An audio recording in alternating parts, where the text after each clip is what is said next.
everybody. Good evening to, Tips Talk viewers from all over the world. Thank you so much for tuning in tonight. And I'm so excited. Tonight's conversation is very close to my heart, as I'm also an author. So it's quite an interesting conversation that we're going to engage in. I've been longing to talk about this. In 2017, December, I did an event in Botswana for writers. I was hoping to continue, but the partnership I was having there did not really go well, but it's something that's still in my heart to go around and talk, about writing and help others. So one initiative that I've started is that I help upcoming writers, people that want to write. They consult with me and I mentor them. Some of them, I even get a touch on their work to do some editing for them, typesetting, and all those stuff. I do that. But for me, it's not really something that I'm doing as my main career. It's something that I do as a passion. But I'm slowly, getting all my feet in it and my whole being in it. But basically, Tips Talk Online with Oscar RC is a platform where we have chats on different topics, and we invite different guests from different backgrounds who are relevant to the conversation that we want to have. So continue following us on our Facebook page, Oscar RC. On YouTube, it's Rufaro Oscar or Oscar Rufaro, whichever way you put the words, you'll still get to my channel and you can subscribe. We normally upload. We are not yet live streaming on YouTube, so we normally upload. So today we are honored to have Nompumelelo with us, and I'm going to hand over this time for her to introduce herself. All right, thank you. Hello, everyone. My name is Nompumelelo. Others call me Africa, and my surname is Gcaba. I am a woman who wears different hats. I'm a writer, I'm a publisher, I'm an entrepreneur, I'm a mother, I'm a sister, I'm a friend. That's who I am, and I am quite excited. I'm also a blogger, by the way, a book blogger. I read what I like. So I'm just quite excited to be invited tonight, especially to address or to speak on a subject that is close to my heart. When, Oscar, when I received this invitation, I was quite thrilled because, writing and publishing and reading, it is something that sets my heart on fire. So when you sent an invitation, I was like, I'm excited. This is something that I'm just quite I'm excited to speak about. So thank you so much for inviting me, and I'm hoping that as we continue with the conversation with everyone who is locked in, we will be able to learn a thing or two from what I'll be speaking about, and also what the other readers and writers in the group tonight will be sharing as well. So I'm also looking forward to learning and just engaging with everybody else. So thank you. Awesome. And before we go any further, I want to check this name Africa. Is it your name? Is it a nickname? What's going on? Well, it is my name. It is my name. It is a nickname, by the way, because back in university, a lot of my friends from other African continents they were really struggling with pronouncing the name Nompumelelo. So I just ended up. They were like, okay, you know what? Because we really have an issue, and we can see your passion that you have about African people. We're just gonna call Africa. So that's how the name came about. So I'm just embracing it right now. I'm like, okay, you know what?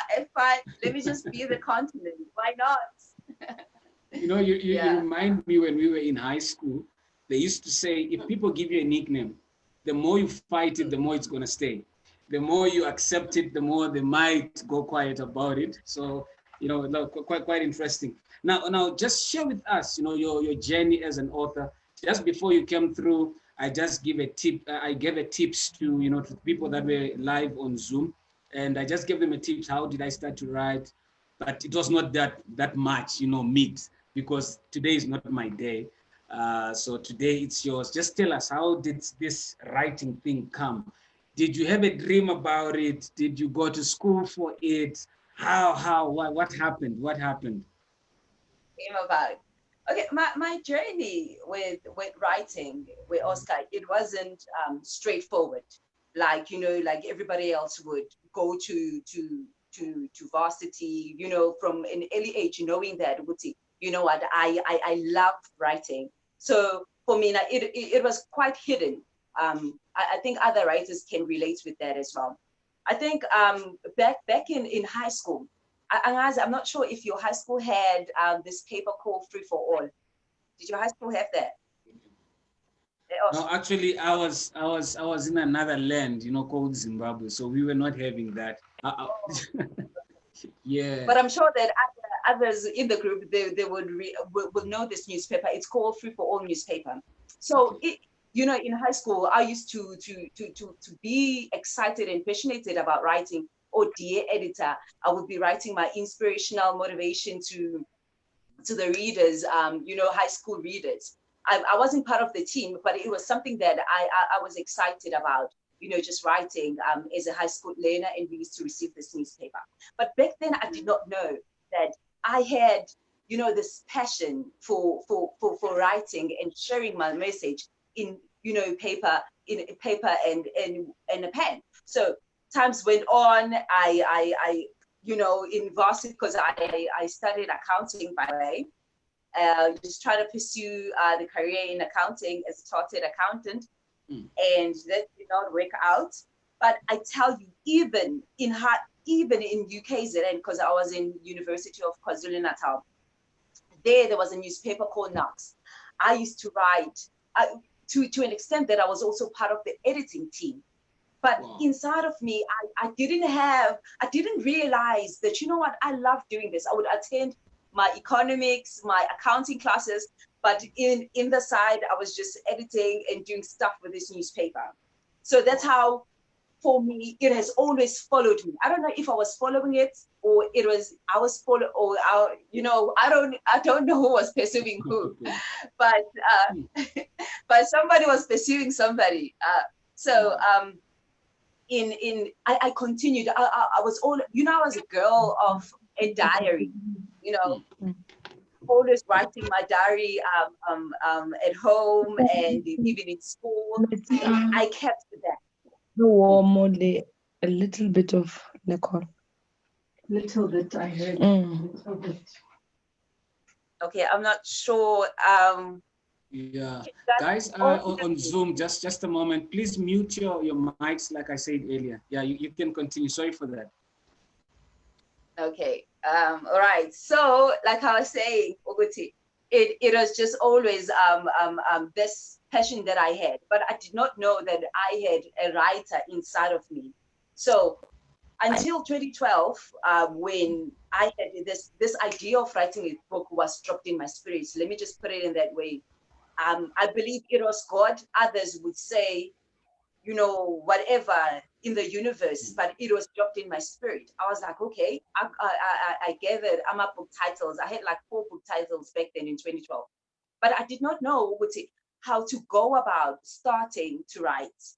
I had really struggled with finding mentors, finding a publisher for that matter, who could be able to channel me in a right way, in knowing what to do, how to go about publishing my book. So it was really a struggle, to an extent that my first book was published in 2016. It is called Hidden Treasures of the Cross. It was only in 2016 that I, gathered enough strength, and I had a self-belief in me.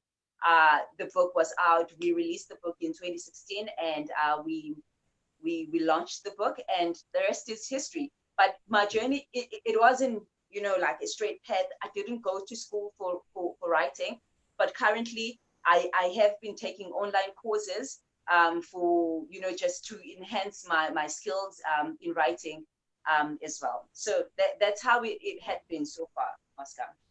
Wow, amazing. I'm listening to you. I'm like, we share quite a lot of things, in terms of background wise, because even me as well, I was pursuing, your business studies. I actually have a degree in risk management, and my writing, I never went to school for it. I remember on my first book launch, my mom stood to speak, and she's like to the people, you know what, I wonder how my son got to do this, because growing up, he didn't like reading.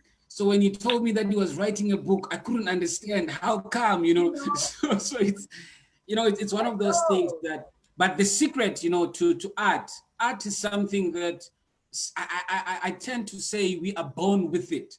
We don't, before you get to polish it, I always say we need to polish our gifts, by the way.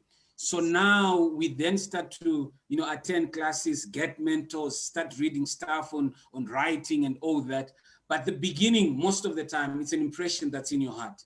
It's just this passion that you have, that you just stick around with it. And you find yourself penning down things, not knowing where is it leading. But eventually it becomes a book. It will. So, going on, just give us a brief, a brief about your first book. Just a brief, in a minute about your first book. What is it about? What was the inspiration for you to write a book? That book specifically on that topic, yeah. Okay, my first book, it is titled The Hidden Treasures of the Cross.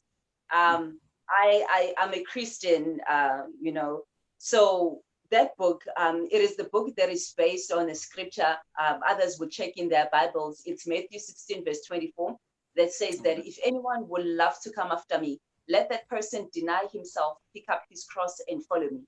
So my book is just basically unpacking what is the cross, what is the cross of Jesus Christ is all about. What does it mean to pick up your cross and follow Jesus? Things like self-denial, how important it is as a believer. So that book, it is a Christian-based book. So it's just really unpacks that. But other books that I've written, like Change Your Mind, it is an inspirational books. It is, just self-guide on how to go and walk the process of changing your mindset. But that one, Hidden Treasures of the Cross, if you really want to know the importance of being redeemed, because the scripture says that we have been redeemed through the cross. So that's the book that you need to pick, because it just really unpacks that. The book from the page 1 to the last page, unfortunately, I don't have copies, but you can find it on Amazon. It really unpacks all of that, what the cross of Jesus Christ is all about. Wow, amazing. So that's the firstborn. Tell me now the other books that you have published so far. Just touch on each, maybe in a minute, the other books that you have released.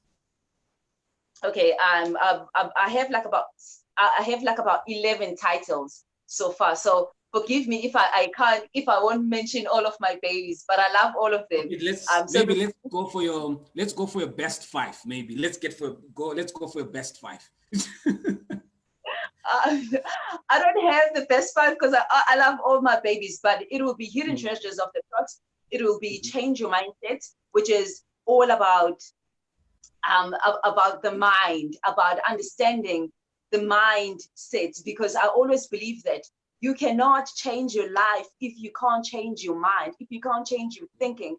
So it speaks about the importance of transforming your mindset on a daily basis. So that's my second book. It's about, and the third book, it's called Scars, the Marks of Survival. That it really assists not only other people but myself. That sometimes we find ourselves in a journey. In general, it wounds us in certain areas in our lives, and some other people can't really know or do not know on how to continue living on even after you've been wounded. You find yourself bleeding. So the scars, it really takes you through that journey. You would see how then do you walk the process of healing.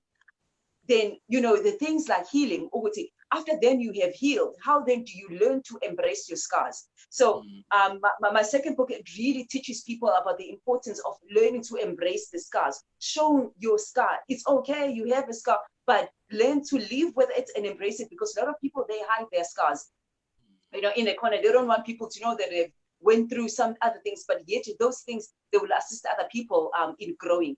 So my fourth book, it talks about the value of why. That one I wrote it when I was going through a really confusing period in my life, where I find myself in a dry season, if I could just say it in that manner, where I did not know what to do, why God is silent, why God is not saying anything during this season. So it was in that season that I learned to sit down with a pen and paper in the midst of dryness in my life. And I sat down with a pen and paper and I got to write down my hurts, what was hurting me, honestly speaking it out. So that book, it has really assisted me in terms of understanding the other seasons that we'll find ourselves walking through. Because the value of why, if you know Psalms 23, it says, even though I walk through the valleys of darkness, I will fear no evil. So it was for me to understand what made David to say he could be able to walk through this valley of darkness and with no fear, because I was bitter. I had all this set of emotions inside of me. So that's baby. She. I don't know if I could call it a she, but that's she. So if you are going through a dry season, yes, let's call it a she. So if you are going through that season in your life, that's another pick that you can just pick and just read it. In a taxi or in your car, you just read it. The other book, it's called Manifestation of Your Destiny. That one I wrote it with a Ghanaian author, Kofi.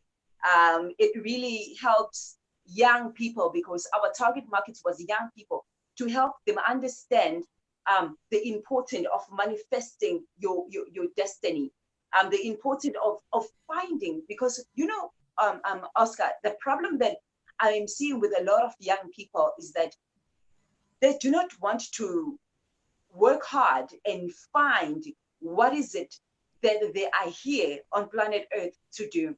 So if you that book, you would get to learn and question yourself, and try to find, why am I here? Because those are the other questions that you will find when you read through the book, because it kind of answers those questions. It kind of questions your being in here. So that one as well, if you are not clear in terms of destiny, you can just check that one out. Man. I don't know. Before you forget a book, there's a book that I've seen recently on your timeline that was written by a young girl. Can you tell us just a brief about that book? Who is that girl, and tell us that book?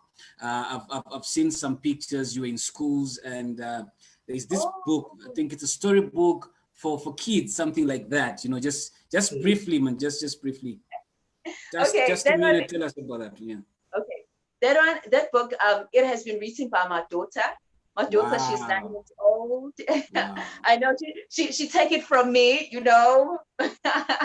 Okay. We don't need to ask. So my daughter, she's 9 years old. She has written a book called Debt is Good, meaning ukuncola kuhle in isiZulu, because it will be translated in English as well to accommodate the non-Zulu speaking reading audience. So that one, it really encourages her peer. She encourages her peer about the importance of playing, of kids being playful. Because what we are seeing is that, especially as parents, we discipline our children. Hey, do not get dirty. Don't play around. Play that. We always out there disciplining them when kids wants to play out, being themselves. So when my daughter, because I always, how the book came about, I was always distracted by her when I was writing. I was like, hey, just stop, I'm busy, mommy's busy, all those things. And she's like, Nami, I want to write.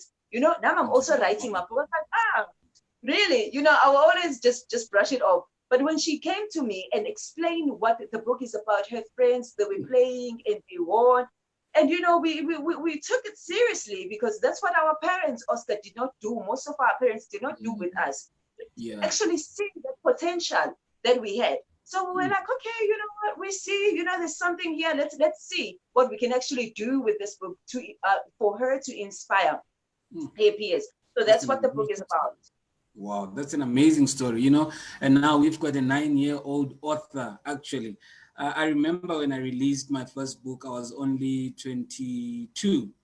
And I thought I was the youngest writer in the hood, until I grabbed the newspaper and saw some guy in Limpopo, 17-year-old, had released a book, you know, and all that breaking of saying I'm young and I've written a book disappeared. I realized I'm actually late, and now we've got 9 years releasing books. Now let's speak to somebody who is sitting home and wants to write. Writing has got different facets. You know, from your academic writing, in your stuff like people that are writing your textbooks, your books that are used for referencing and all that. We go to people that are writing religious stuff. And when I talk about religious stuff, it's not limited to Christianity. Different religion, they do have literature. We've got, you know, people that are biographers, and I'm actually going that route myself. I'm writing a biography about my late dad. We've got people that, you know, they write novels. So writing is so, you know, is so broad. It's so broad. But now for you, what's your take? What's the starting point in terms of writing? Should I find a situation, then I start writing? Because books are, you know, are pressed on because of different things. Like my recent book, Your Finest Year Ever, I wrote it because I wanted to answer a problem that I discovered. People are frustrated at the end of the year if they don't meet their goals. So for you, what's your take? Should I or should somebody get some sort of a qualification, some sort of a mentorship? Should it be driven, a common statement? People say, I've got a story. You know, people like to say that. I've got a story of my life. I want to write it. How can we translate all these things that are going on into writing? And then we say we've got a publication that is here.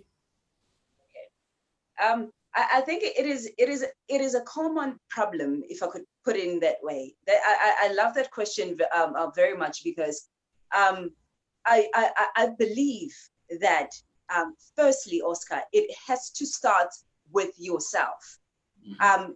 Before you even venture out to look for a publisher, before you even venture out to find a mentor, it must be something that you have a burning desire, like inside of you, because the process of writing, it is not easy.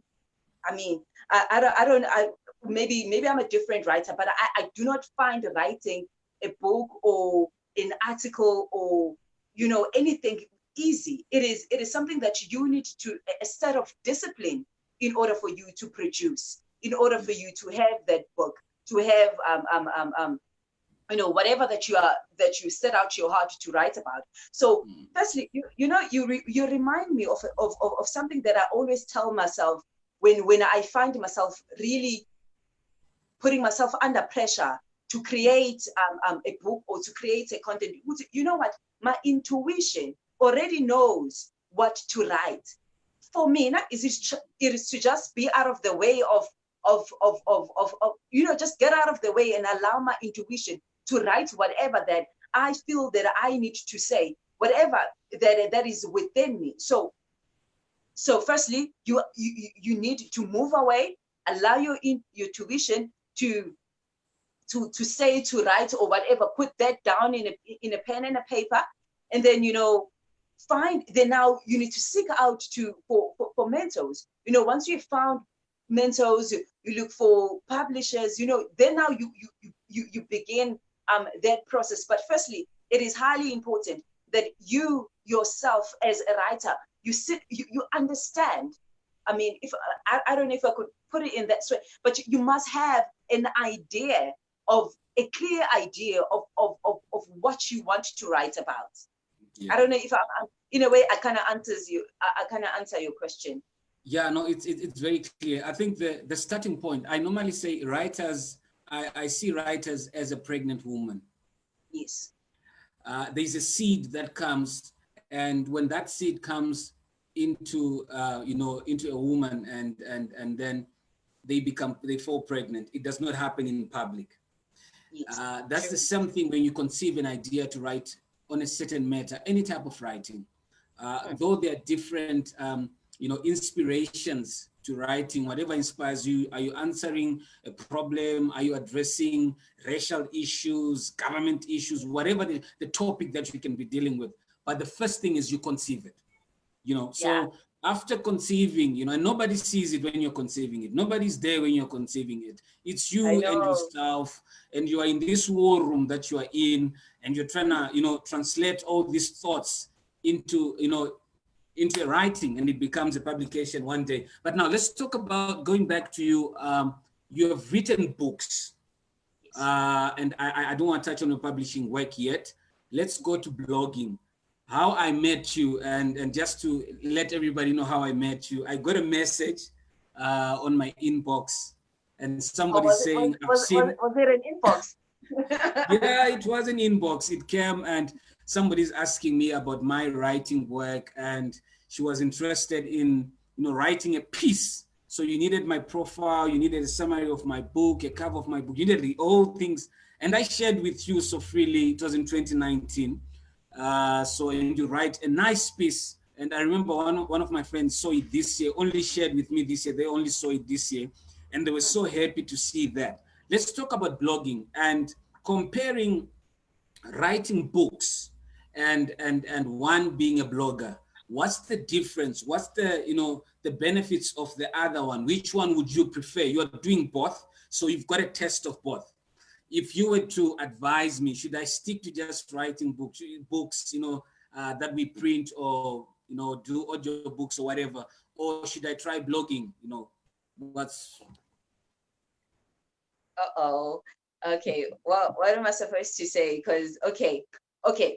For me, blogging, it is something that I love to do. It is like you know, it's like gathering with a small group of friends, you know, for drinks, if I could put it in that way. If I could just compare the two. Blogging is like meeting with a group of friends for, you know, for networking. And books, I could just structure them, you know, I'm in a big conference of more than 22,000 people attending, and I know that those people know people who know people. So eventually, when I look at speaking in the conference, which is like writing the book, I could reach out to over 1 million people. But when I look at blogging, for me, it's like that small gathering, maybe of 10, 20 people, influencers who know people as well. But it will be more, it's when it's, if I could put it in the sense of, it's transporting news in a very fast manner. Wow. So for me, now blogging, that's what I see. And the reason why I started, I read what I like. It was because back in 2016, when I published my first book, I did not know how to reach my people. I did not know how to reach my targeted audience, how to go out and be where people are at. So I was really struggling with, in terms of marketing my work. And I, you know, seeing that in South Africa, where I am based, there were not a lot of people who took interest in really promoting the work of local authors. So I was like, let me just take it upon myself. Let me start this. Let me invite authors. Let me create a platform where local authors can gather around, you know, market their work and get the rest of the world to know about it. So for me, it was more like a cheap way of marketing work for local authors. So, you know, when I approached you, I was like, okay, I can see, you know, you're doing an amazing work, but like the rest of other authors who are based in South Africa, maybe, we don't get to know your work if you did not appear in SABC News, you know, in ETV, whatever, you know, those media houses. If you don't appear there, some other people don't get to know who you are. So I was like, okay, let me start the blogging, because even now you can just type in your name on Google, you know, the article appears. So that's the idea that I had in mind, was, you know, in terms of building your profile as a local author, well, even if you are an international author, because I've been hosting even, you know, authors from America, from Australia, from UK. I've been hosting different authors. People are now drawn to this, you know, this reading, I don't know, platform or engagement, which is, you know, forum, if I could use that word, which is my site. So that's the reason, what drove me into starting I Read What I Like, which is my blog site, to really give voices to local author and just promotes their work as well. Because, you know, we have an amazing authors like yourself. Yeah. You know, you guys are doing amazing. And if we do not if we wait for other people to market our work, then we will end up waiting for a very longest time. And we'll end up not reaching out to the people whom it was set to reach in this time frame. So yeah, so it was just something that I wanted to do. So yeah, the important thing about blogging is to know your niche, know why you want to blog. Because if you like, I just want to own a website, you know, blogging site for what? What is it that you want to blog about? And it's highly important that you believe in your niche, because some days you will find like you will only have like 3 reviews. You know, what would keep you going? It is the reason why you started. What the reason why you even wanted to do this thing, because there's gonna be hard days, you know, during this the journey of blogging as well. So it's not easy on writing, you know, writing books and writing blogs. It's not easy. But reading an article, you read an article, you know, within 2 minutes. Others are like, you know, 30 seconds. For those who are quick readers. So it's something that you can, in a very quick manner, and you get everything that you want to know about a certain author. So yeah, so that's the reason why I started blogging. So for you, thank you so much, and thank you for the compliments on my work as well. You know, for you, I want to say, what has been the biggest challenge? And I'm going to highlight one challenge that I think almost every author is facing, is the issue of getting your work on the market. I know that, and like you say in your blog, is trying to deal with that issue, because you find out that when you get your product out or you get your work out, the group that's going to get access to your work is people that know you, your friends, family, just a small, you know, group of people, depending on how big your family is and how much friends you have. If you're somebody who go to church, and then the church group as well, that's how your market is. It's just that small. And I know the definite challenge is how to get your work out. But apart from that, and I'm going to give you a moment, secondly, to deal with that. But firstly, just highlight your own challenges that you've gone through and how you've dealt with them. As a what? As a publisher or as an author? As an author. I told you we will get to the publishing part. Let's stick to the author part for now. Okay. I think what majority of us authors we battle with, it is, for me, personally, it was firstly the issue of self-doubt. You know, sometimes I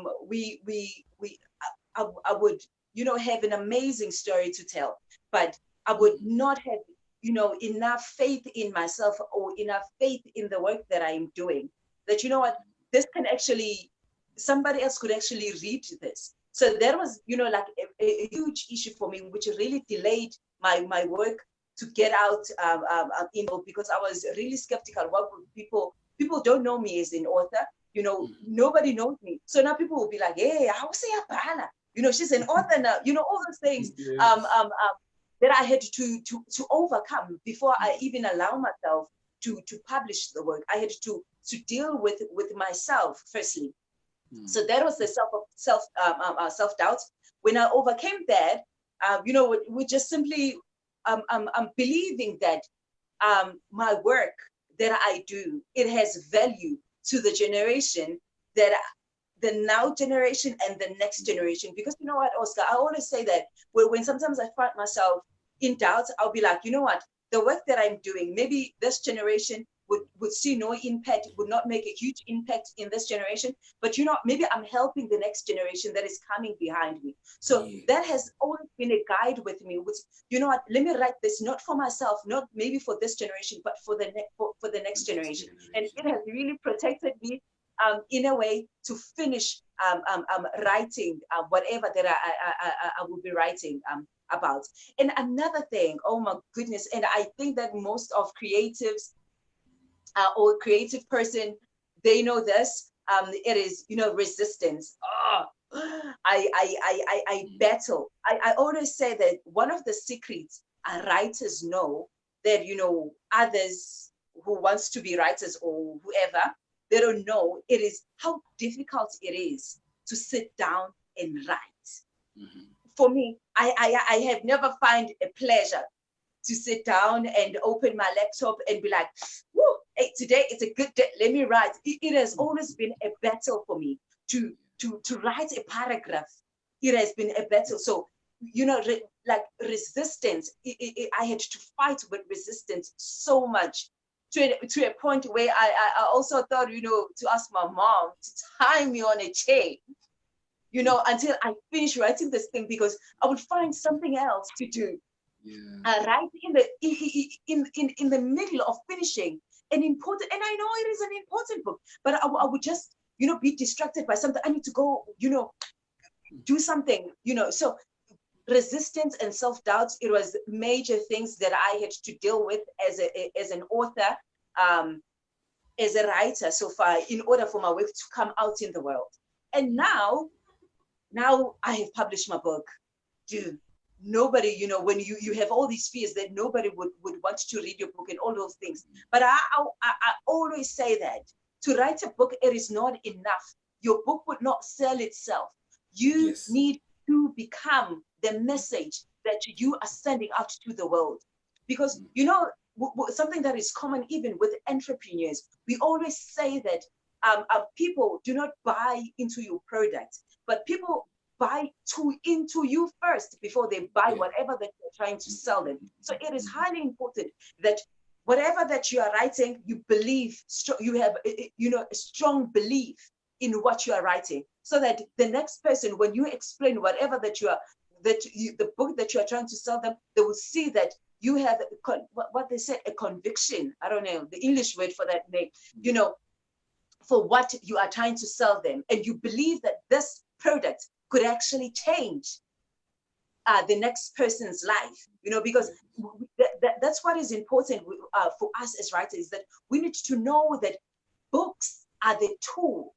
They are the tool, they are the instrument that we believe it could be something that could fix people's mindsets, because that's what we're dealing with when we are writers. We are dealing with the mindsets. Whatever message that you are doing, it is the tool that needs to fix people's mindsets. So that's what writing to me.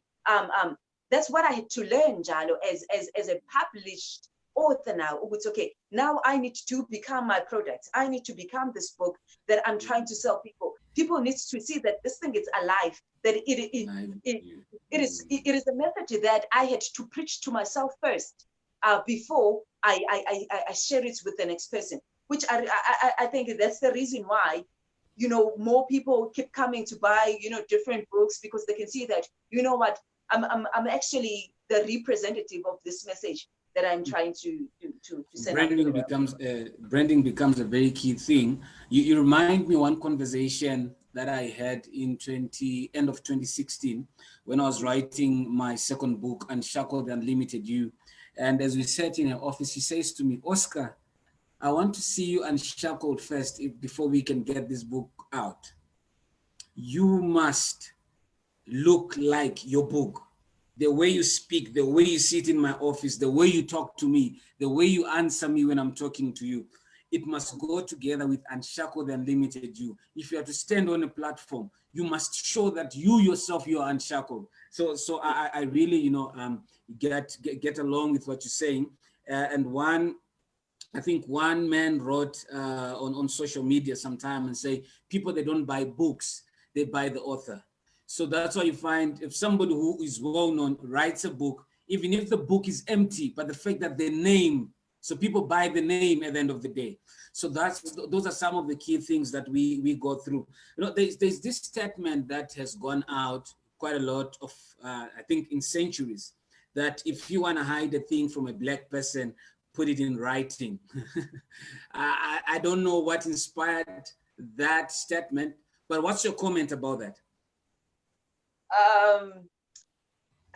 I think that statement was made by an oppressor to insult my people, because you know, the history of black people, if you go back to the history of black people, you will understand that we were deprived, you know, so many things. That includes reading, that includes I mean, I don't even want to get to writing, because I think you would be hanged or killed for that matter if they were to find you writing. So that our history as Black community, it was something that really placed a limitation for us to read. So I think that statement, it was an insult in a way, but other people, they will say that yes, it is true, but it is highly important to look at where we come from as the community as a Black community. But right now, I think that statement will be invalid, because we have a lot of educated, brothers and sisters in Africa or in around the world. So I don't think that they could hide anything for us in the book anymore, because we'll just dust in that book, during the day, because we are the readers at the end of the day. So I think it was just something that they were trying to. Awesome. And as we're moving on, guys, on Facebook, on Zoom, if you've got any question, just put it on the chat box, put it on the comment box if you're on Facebook, and we'll be taking your questions. So now, moving on, you have written a work. The book is done. It's in your laptop, computer, phone, wherever it is, whatever, or maybe you were writing with a pen. You need to get your work out. And then we go to the issue of publishing now. Yeah. I'll start by asking, which way can one take? Should we go the traditional way of publishing? Should we go the self-publishing route? You as a publisher, can you advise us? And just, advise somebody out there. Already we have another question that we're going to take in line of publishing, which goes to the issue of funding, but I'll take that after you have dealt with this one. Okay. This is a question that we get along a lot of them in our inboxes as publisher, because people are now have their books on their laptop, now do not know what is the next step. I always say that it is highly important that you do your research, you understand what routes that you want to take with the message that you have. Because in South Africa, for instance, traditional publishing, it is not something that is popular. If it is popular, it is something that is, it is a service that a publishing house offers to, famous people, if I could put it in that sense, public figures, people who are already in the limelight. It is something that, publishing houses, they offer to those people. So the next question, perhaps somebody will ask, what is then, the difference between a traditional publishing and a self-publishing? So a traditional publishing, when an author brings her manuscript, she doesn't pay anything. The next thing, the publisher pays for all the services to publish and release that book upfront. So the publishing, the traditional publishing, it is when the publisher pays for all the services upfront, and then the publisher will then get to, profit when the author sells the book, because it is guaranteed that there's going to be a return, because this person has already built up her profile or his profile. So that's how the traditional publishing works. That's why it's not famous in South Africa, or that's not, we find a lot of people taking that route, because most of publishing houses, they're skeptical with investing a lot of money and a lot of resources to an unknown author. Yes. So the best way, it is to self-publish, which is something that a publishing house also offers. So what the publishing house offers, like my publishing house, which is Material Africa Publishers, but we actually, like right now we're saying, come, bring your book. If we believe as a publishing house in the message that you are trying to share with the whole world, we will then assist you by offering the services like editing, marketing, design,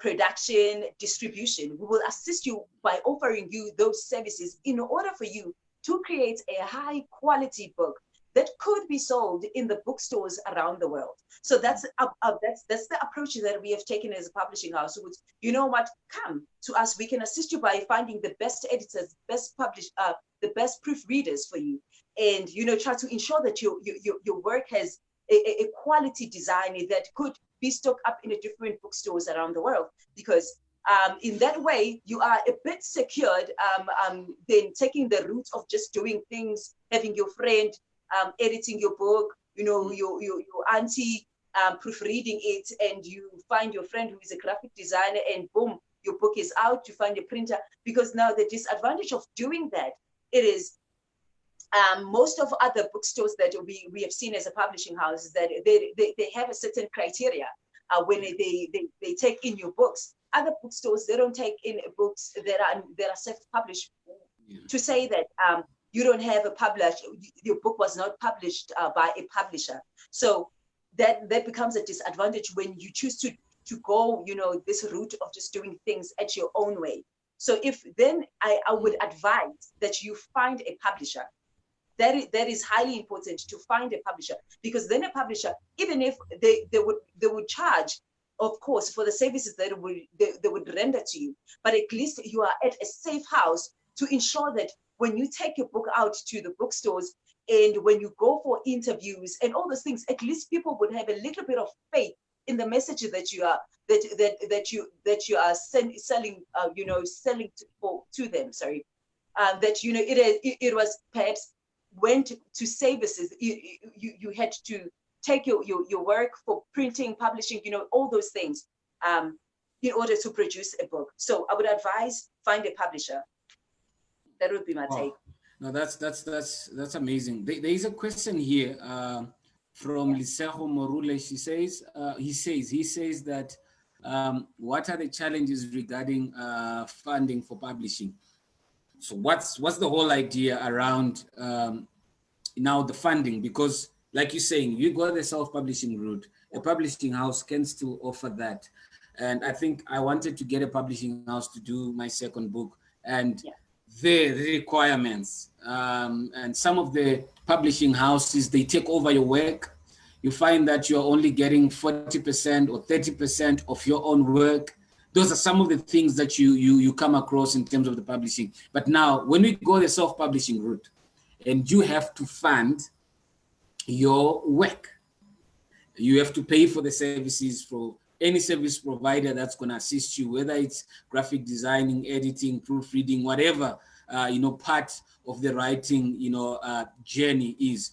How does one deal with the issue of funding? Okay, I would like to just send out the voice of me to my fellow writers, that it is highly important, because there are news that have been shared around it that there are publishing houses that scam people. I think it is unfair for a publishing house to charge an author funds for the services that they would offer to a writer, and then after that taking a certain percentage on top of charging. Because what my publishing house does, we offer services. We only charge our clients for the services that will be rendered towards them. But after that, the money that they will make out of the sales, they will receive 100% of the profit. So after the printing, the selling, and everything else, that's on the client. We don't get to share any percentage out of that money, because I think that is a huge concern with a lot of writers, because they're now skeptical. If I should go for this, why then they will have to take 60%? Why do I have to receive 40%? I think that would be something that would be negotiated, to say, we'll cover, because there's also another, agreement where, as a publishing house, we'll get to cover 50% of the cost, and you will have to pay 50%. But in return, maybe we'll the sales, we will take like about 20%, or 10%. Of all the sales that will be made, in order to cover that 50% that we have invested towards you. because that could be another way that a publisher could negotiate with the writer. That's another way of looking at it. But I think the issue of funding as well, to answer the question, I think it is highly important that you find somebody to invest perhaps to the projects that you're doing. You don't really have to be, alone in this journey. You can find people who could believe in the message, family members or whoever, business people, to believe, to invest in this work that you are doing. So I think it's highly important. Find somebody to invest into the work that you are doing. Or also in our company, like in December, we ran a competition where we were offering free contracts to all the people who get an opportunity to win. So there was another, idea or initiative for us too, because we're receiving a lot of people like, we don't have money to publish, but we have an amazing story. So we came up with an idea, we ran a competition, and we had like 4 or 5, we had like 5 contracts that we sent out to the winners. And today they are published, they are selling their work, and we are happy because, even if there's this huge number of people who don't have funds, who can't find funds, but we can still run competition that would enable African authors to be published and start selling their work. No, that's really amazing. And while when we touch on the issue of funding, I have a method that I use, or a model that I use in terms of funding personally, and people that I'm mentoring. So I'm not really running a publishing house. I call it a self-publishers consultant. So you come to me, and then I will then take you through, help you to get all the services that are needed to get your book out. So I will source, the editing, typesetting. Actually, typesetting, I'm the one who really do that, because I feel I've gotten that one right now in terms of typesetting. So we get you a proofreader, we get you a designer, we get you a printer and all of that. And we would then share with you. But there's a model that I then developed, because many people, the issue was money.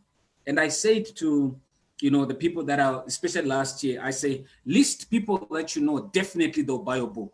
Somebody lists the people, and then you get 50 people. So if you get those 50 people that definitely they're going to buy your book, this is what you can do.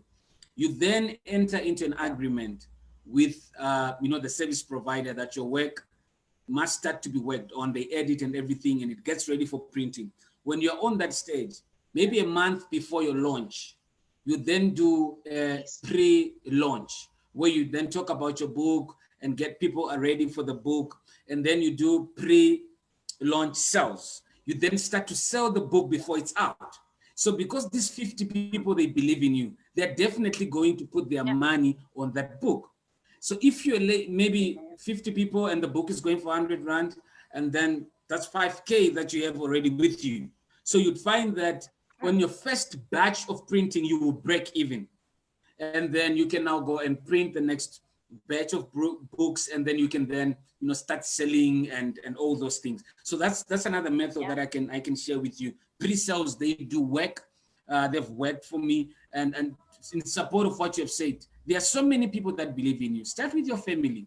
This one gives you $100, this one 1,000, this one, it works. But sometimes you can also meet people that didn't believe in you. Like on my second book, it took one person to fund the entire project that was worth about 20K. So those are some of the things that happen. Favor can happen as well. But it also goes with, if you believe in your work and you can sell your work even before it's out, when you are glued with your message, it's easy for people to buy it. There's another question here from Baloy ME on Zoom. He says, thank you for the writing tips. I'm proud of you guys. Thanks, Baloy. And he goes on to ask, do you have to get a popular writer to edit your book? How do you go about it? Do you have to get copyrights license before you get your book published? What does it take to become a publishing house? So these are so many questions. So let's start with these two. Do you have to get a popular writer to edit your book? And how do you go about it? Let's start with that one. Well, you don't have to necessarily get a popular writer to edit your book. because I think that again, it's got something to do with marketing, because with most of people, they will have the name of that writer right in front of their book or in the first page of their book. So I think that is a strategy that is used for marketing purposes. So you can do that, but I believe, especially with the team that we work with, I work with talented people. So those people are not well known, but they are talented. So I do not believe that all the talents out and popular. There is a talent that is out there that is hidden. So for as long as you find somebody who is talented, who knows what he's doing, or who knows what she's doing, I think that's the bottom line. That you must find somebody who knows what she's doing or what he's doing, because in that sense, then you can put your faith in what that person is doing, or the service that person is about to offer for you. So I don't necessarily believe that you need to find a popular writer to edit your work. Yeah, which means simply because somebody is a writer doesn't necessarily mean they're an editor. There are people who are actually qualified editors. That's their profession. True. So you can't just come to me because I'm a writer, then you think I can edit your book. I can be a writer and fail to edit the book. Those are some of the things. I'm going to combine the next question. I don't need to edit myself. Yeah, you see, I'm going to take his other question with another question that's on Facebook. So his other question, he says, do you have to get a copyright license before you get your book published? And then there's a question on Facebook from Tsepo Reddington. And he says, how safe is it to give your work to a publisher? So I wanted to combine these two because I see they go together. Yeah, they do. For my first book, you know what I did? Mm-hmm. I had to, post the copy first to myself, via a post office service, and before I could, actually send my work to a publisher. So I think it is highly important to protect your work, because you don't know, or you're not sure of the integrity of the people that are working in that publishing house. So in order to have, other people will say, to cover your back, it is highly important that you copyright your work first before you actually go out and send it to publishers, just to protect your material, because it's highly important. It's highly important. Yeah. No, that's true. And while we're on that, guys, let me be honest with you. You can actually get what we call an ISBN. That's copyright thing. You can get that for free, actually. If you contact the National Library. However, it comes with a contract with them. Once they do that for you, you are to supply 9 copies of your book to all the national libraries around South Africa. So that's kind of like a deal that you enter with them, but they will do that for you for free. So those are some of the people that want to pursue self-publishing. But if you come to us, you come to Nompumelelo, we'll do that for you. So definitely your work will be safe. And one thing, why approach a publishing house that you can trust? Already, if you think they can steal your work, I don't think you should work with them. That's another tip that I can just assure you. That's true. That is true. That is true. Another question here. Okay, let's deal with the publishing issue. Then I'll go to the writing one. It's to Baloy. Baloy is throwing questions here, guys. We are running out of time. Actually, I just discovered that the conversation is interesting. There's a question here. What does it take to become a publishing house yourself? You want to become a publishing house? What does it take? Should I write first?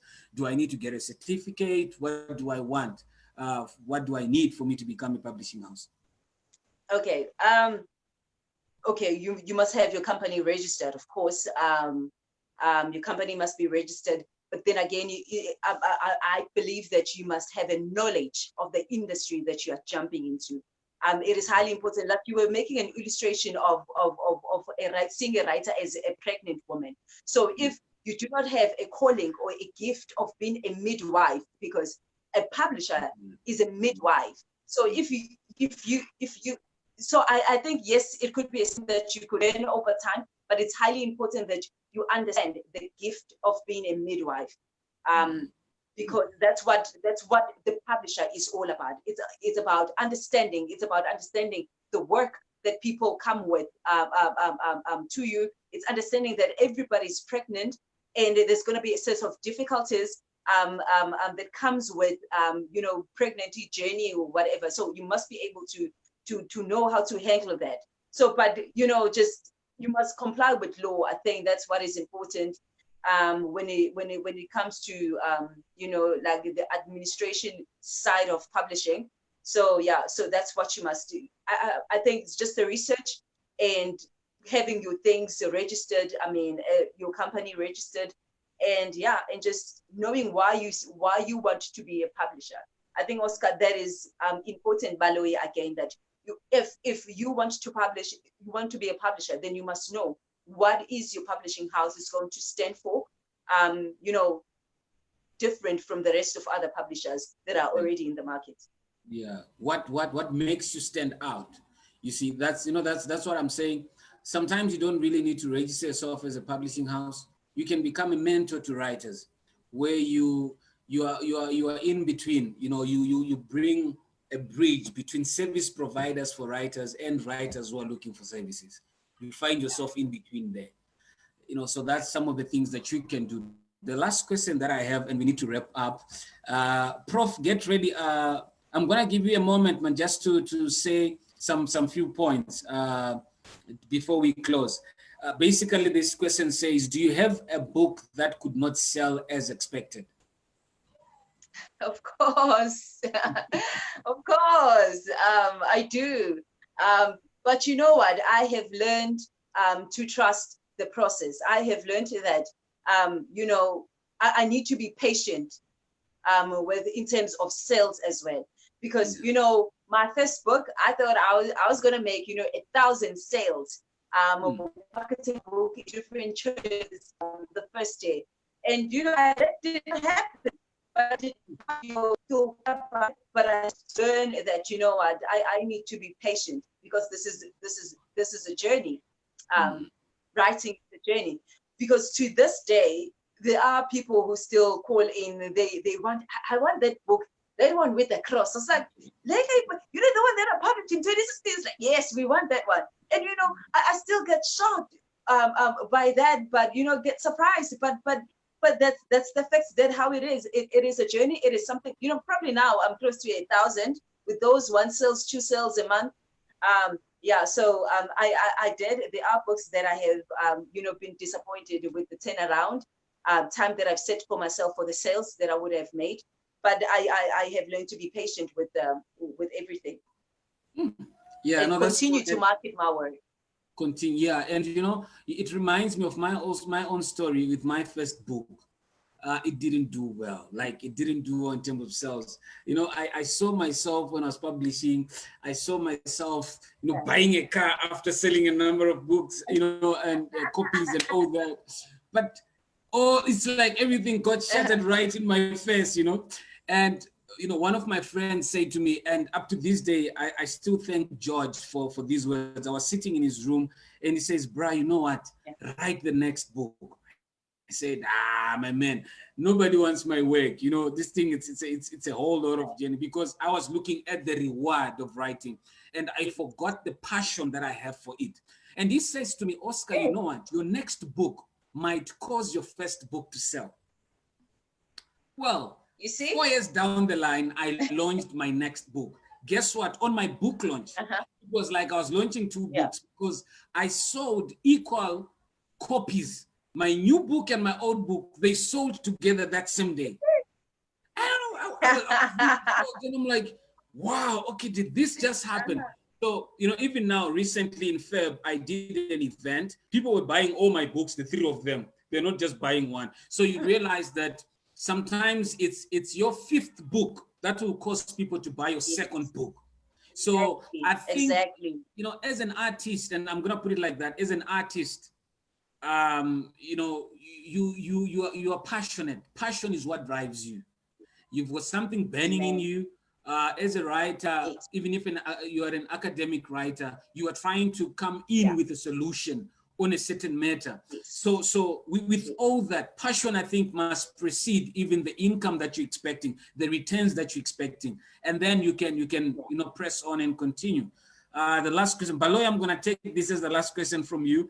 Prof, I'm going to give you to just say something in a minute or so, then Nompumelelo will give us her closing remarks, and we wrap it up for tonight. This is the last question I'm taking from our viewers. What is the average cost of publishing an average book? Now, I'm not sure what's average because I don't support average. I support, the best quality, But yeah, I think we can pick. It's asking in terms of the cost of publishing a book. Basically, what's the average cost? Okay. The package that we offer, Material Africa Publishers, the package that we offer, it comes with 50 printed books. So if we include that, for us, it is plus or minus 9,000. The books that you will get to sell, which it could be, over 12,000 if you market, how to market well your books. So for us, it is, I think the average for perhaps like 100 and plus book, it would be like 8,500. And again, for us, it's not an amount that you need to pay upfront. There's a certain percentage that you must pay, like 30% for us, for our company, is standard 30% that you must pay upfront in order for us to commence your work. And the rest you can just pay it as a monthly installment. So it is not something that you must, gather if you struggle, with getting enough funds for publishing. It could be something that you pay on a monthly basis. But again, I also would like to add in, with what is happening around the world right now, we've seen that COVID-19 has restricted us to do the book print, selling and meeting with people, with social distancing. So that's when an online publishing comes in place. That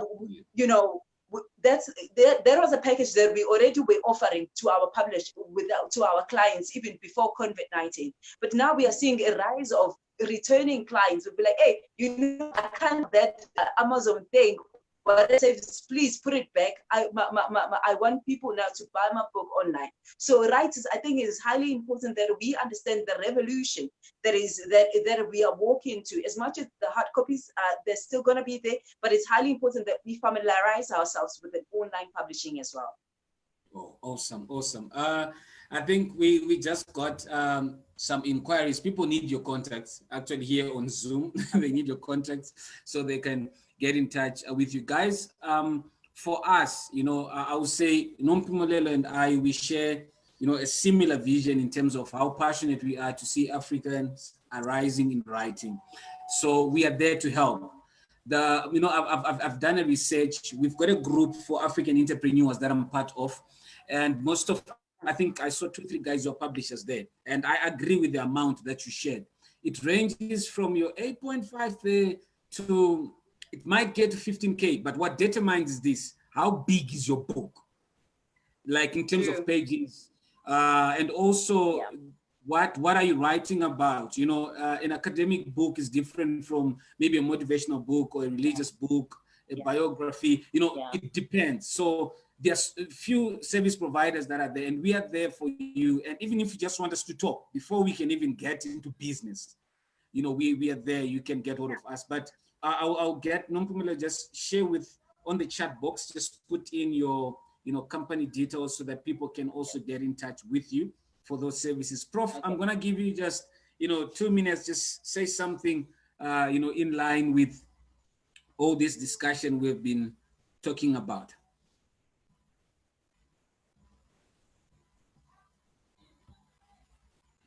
Prof, please unmute your mic.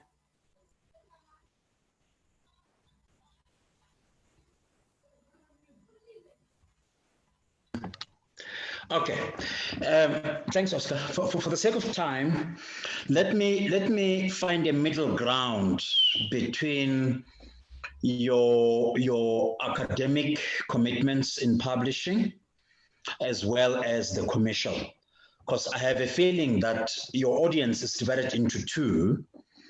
Seeing that I also did a bit of marketing for this discussion today, in sending the invitation to some of my colleagues in academia who would obviously want to know something, and especially if something is new in the academic front. Yes. So what is the starting point? I think we can borrow from this presentation which is mostly biased towards the commercial and less so on the academic. However, I want to touch on the ground that is common. Firstly, we spoke today, and we can confirm on both fronts that it's important that we stimulate writing, right, as both a science and an art. And as an art form, it needs to be driven by the self, and the self here would invariably include the self-drive, the passion. We spoke about that. We spoke about self-interest, which I find as a driver as well. And then there was this all-important virtue, if you want to call it that way, and that is to allow the creative juices, right?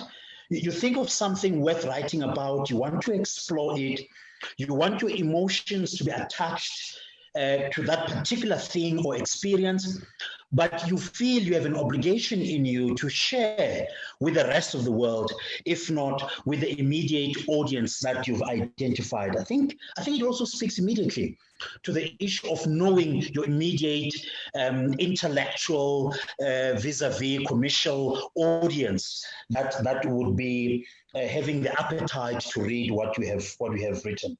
Then, of course, acknowledging that writing and publishing is a rewarding experience, not only in financial terms, but also in terms that seeks to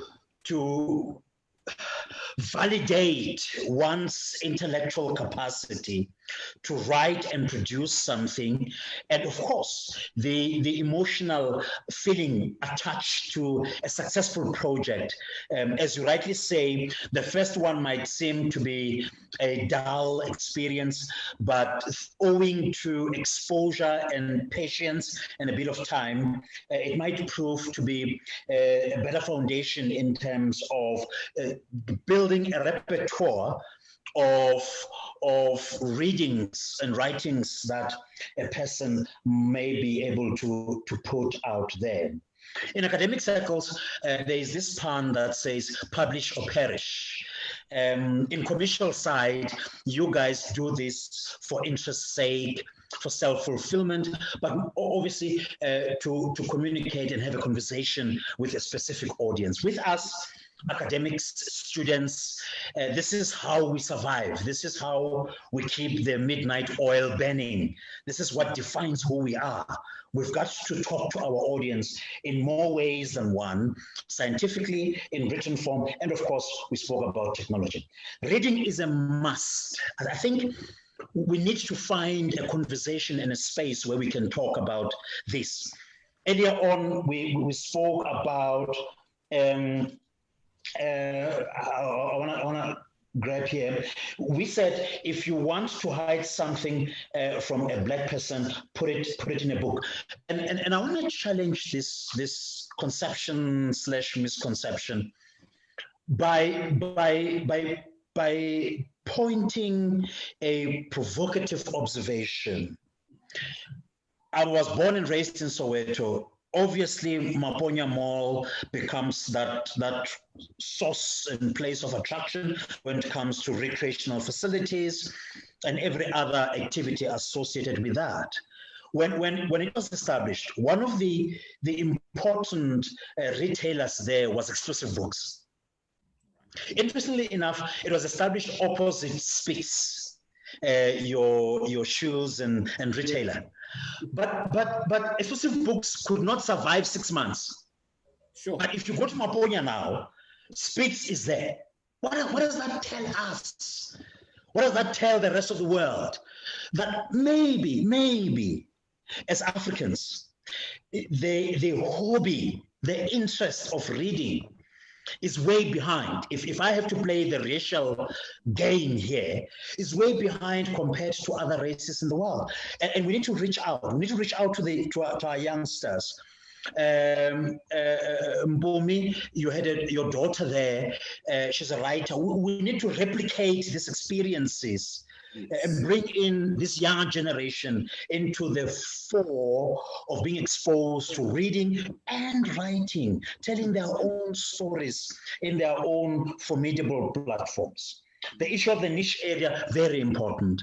I always brag to my colleagues and peers. One of the things that I did when I was at high school, and by the way, this is going to come into my book as well, but I feel it's very important. When we were asked from then standard 7 to go to the library, I didn't want to read about biology. I didn't want to read about English and every other subject I was doing. I wanted to read about aviation and the broader spectrum of aviation. I wanted to know where McDonnell Douglas come from, Boeing come from, the French military aviation, the production of the Mirage, the Mikoyan Gurevich, which, by the way, in your country of origin in 1986, you guys had 9 of those that Mugabe purchased from the Russian government. I wanted to read these things.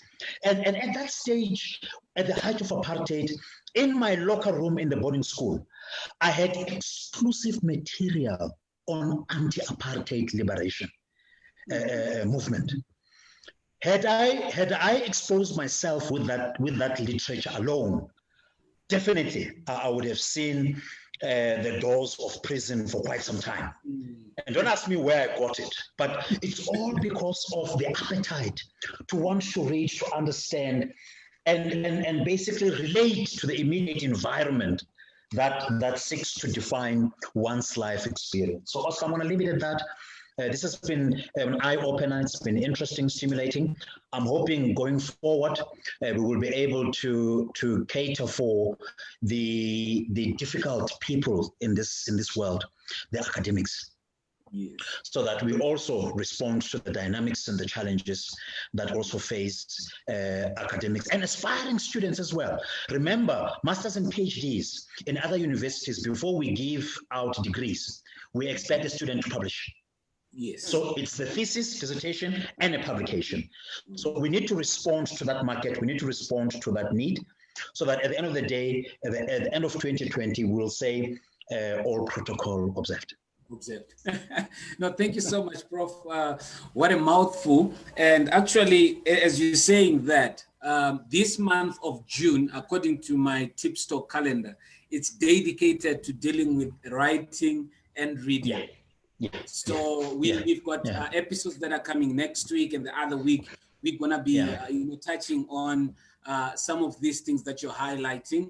And I believe you are definitely going to be on the panel of the Academic Writers Day. And I hope also you'll be with us throughout those episodes, so that you can just be sharing your wisdom that you're full of. And thank you so much, Professor, for your time. Mpume, I'm going to come back to you, my dear, and say some closing remarks, and just to pour your heart out before we say goodbye to people and say good night to them. We'll catch them again next week. So just, speak to the writers, speak to the publishers, speak to an African child. Let me put it that, because I know you are very, very into the African idea. So speak, just pour your heart in 2 minutes and speak to them. Well, thank you. It's been an interesting session. It's just only time that really limits us, but this should be an ongoing conversation. I don't want to say it is the start, but this is something that we need to continue doing for a longest time. I always say that it takes great courage to write great books. So to my fellow writers, I would like to say, continue to find courage. Find courage and find your voice, because that's what I've been seeing a lot, is that a lot of writers, I don't want to say per se they are hiding somewhere, but their voices, they can't be heard. So find your voice and find that courage to stand up for the message that you believe in. And lastly, I want us to continue as writers to remain hungry. Let us continue to remain hungry, thirsty. I don't know, let's continue to be drunk in writing, in reading, because that's the nation that Professor was just touching on, that we are not there yet as Africans in terms of reading and writing, but we need to continue to strive for that point where we are among the nations that are calculated or are counted as nations that are readers. So not only in English, but, you know, the material, you know, continue to promote our own African languages, because that's what I wanted with my daughter. I was like, you know what?